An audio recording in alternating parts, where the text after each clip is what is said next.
So guys, आज कुछ personal experience आपसे डिस्कस करना चाहता हूँ अबाउट कार। इस वक्त मैं मौजूद हूँ अपनी कार के अंदर और एक कार को ऑन करने में क्या कॉस्ट आती है, आप कार का यूज़ करें अथवा ना करें। अगर आप फाइनेंशियली स्टेबल नहीं हैं तो आपको कोई भी ज़रूरी नहीं है कि आप एक कार ऑन करें। अपनी कार को खड़ी रखने का ये शौक़ जो है आपके जेब पर जो है महंगा पड़ सकता है।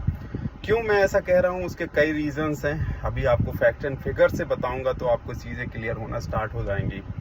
जब हम न्यूली कार ऑन करते हैं तो फर्स्ट ऑफ ऑल तो ये रहता है कि हमें इसका इंश्योरेंस जो होता है, फर्स्ट पार्टी इंश्योरेंस ज़्यादातर लोग रखते हैं, तो हमें जो है इसका इंश्योरेंस मेंटेन करना होता है। तो कोई भी एसयूवी कार हो या हैचबैक हो या कोई भी कार हो, उसका अगर हम मिनिमम कॉस्ट की बात करें तो अप्रोक्सीमेटली 15,000 रुपये की जो कॉस्ट है first party insurance in a year. मैं एक साल की कॉस्ट की बात करूंगा तो एक साल में एक कार को आप उसका यूज़ करें अथवा ना करें, 15,000 रुपये आपको इंश्योरेंस के देने ही पड़ेंगे।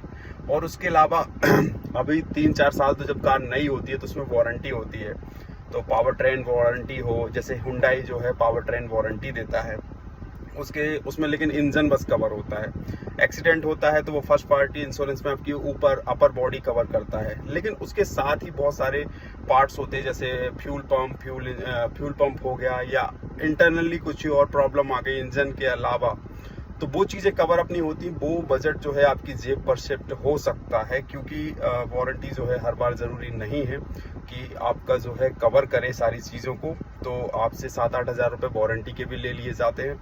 साथ ही मिनिमम आपको एक साल के अंदर 2 जो है आपको करानी पड़ सकती है, जो है सर्विसिंग है, आपका ऑयल चेंज होगा, आपका जो है फिल्टर चेंज होंगे एसी वगैरह के। तो ये सारी चीज़ें हैं जो होती हैं।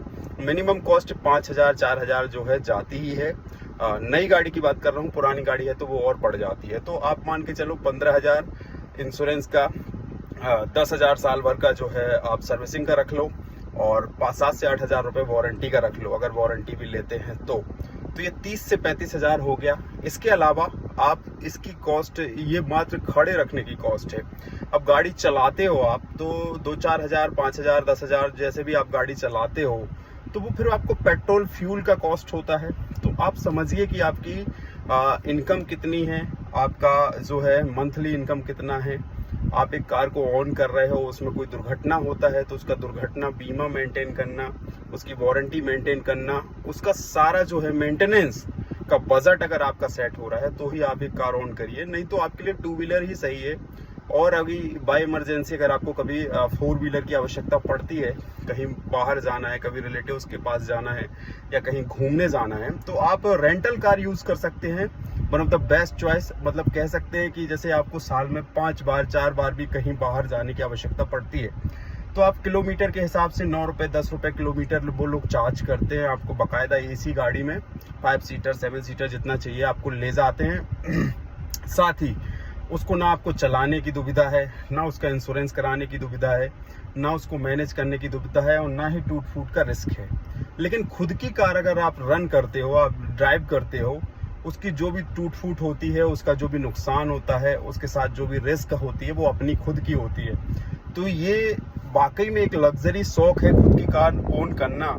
अगर आपकी अच्छी खासी इनकम नहीं है एज ए कांस्टेबल, मैं तो अभी इतना पैसा मेरे पास नहीं है और ना ही मेरी इतनी सैलरी है कि मैं जो है कार ऑन कर सकता हूँ। वैसे भी ये जो कार है हुंडई वेन्यू, ये मेरे फादर की कार है, बट वो ड्राइव करते नहीं है, घर में खड़ी रहती है। तो कभी कभार जब मुझे ज़रूरत पड़ती है तो मैं यूज़ करता हूँ इसको।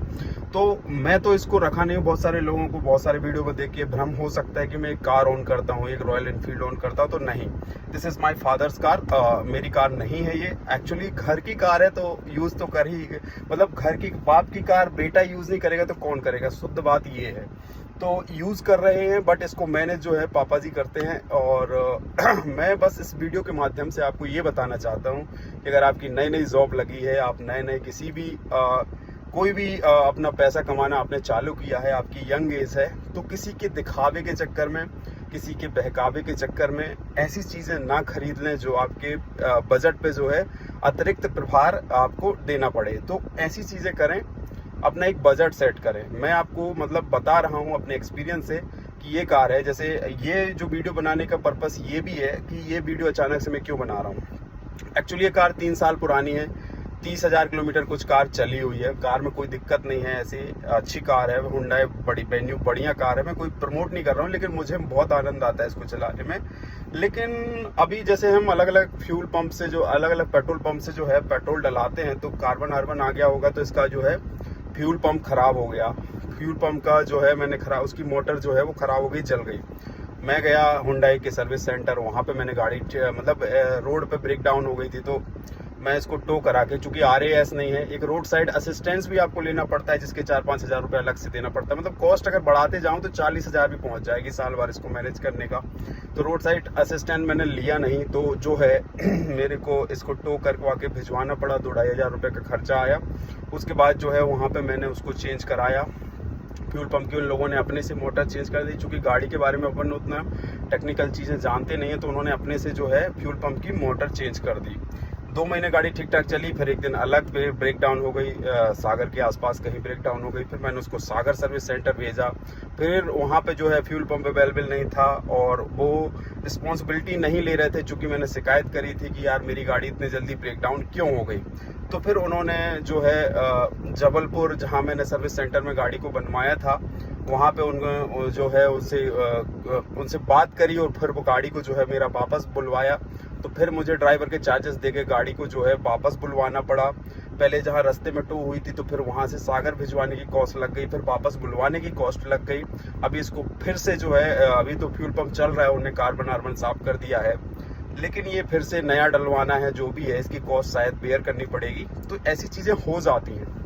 एक 4 व्हीलर को रखने में आपके बजट पे जो है प्रभाव पड़ सकता है। तो अगर आपका बजट ठीक ठाक नहीं है, आपकी इनकम ठीक ठाक नहीं है, तो एक 4 व्हीलर ओन करने की कोई आवश्यकता नहीं है।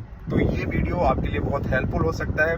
आप 1 लाख रुपए महीने कमा रहे हैं, आपकी सैलरी अच्छी खासी है, आपके पास प्रॉपर्टी है, आपके इनकम सोर्सेस अच्छे हैं, तो आप एक कार ओन कर सकते हैं, क्योंकि आपकी नीड है।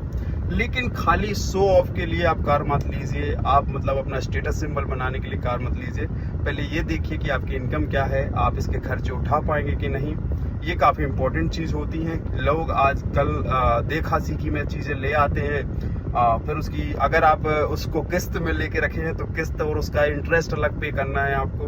मतलब बहुत खर्चे हैं। एक कार अगर आप किस्त पे लेके आते हैं, तो पहले तो वो आप अपना मूलधन चुकाओ, फिर उसके साथ उसका ब्याज चुकाओ, फिर उसका इंश्योरेंस का पैसा चुकाओ, फिर उसका वारंटी का पैसा चुकाओ, सर्विसिंग का पैसा चुकाओ। तो इतना पैसा चुका के ना आप जो है इतना पैसा दे चुकेंगे कंपनी को, आप एक जाल में फंस जाएंगे। It's a trap.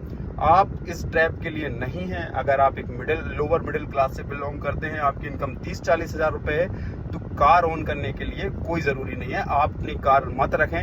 आपको जब भी कार की जरूरत पड़े, आप रेंटल सर्विस की कार यूज़ करें। बाकायदा नई कारें मिल जाती हैं आपको। बाकी आप एक 2 व्हीलर मैनेज जरूर कर सकते हैं। 2 व्हीलर से चलें, हेलमेट लगा के चलें, और कभी कभार कार चलाने मिले किसी और की, तो सीट बेल्ट लगा के कार चले। चूँकि अभी गाड़ी हमारी खड़ी हुई है, इसलिए मैंने सीट बेल्ट नहीं पहना है। आप ये ना सोचें कि मैं गाड़ी चलाते हुए वीडियो रिकॉर्ड कर रहा हूँ। तो मैं यहाँ पे सेफ प्लेस पे गाड़ी को खड़ा करके ये वीडियो रिकॉर्ड कर रहा हूँ। लेकिन कभी भी जो है यातायात नियमों का पालन करते हुए वाहन को इस्तेमाल करें, क्योंकि जान है तो जहान है। कारें आएंगी और जाएंगी। कभी भी नशे की हालत में गाड़ी न चलाएं।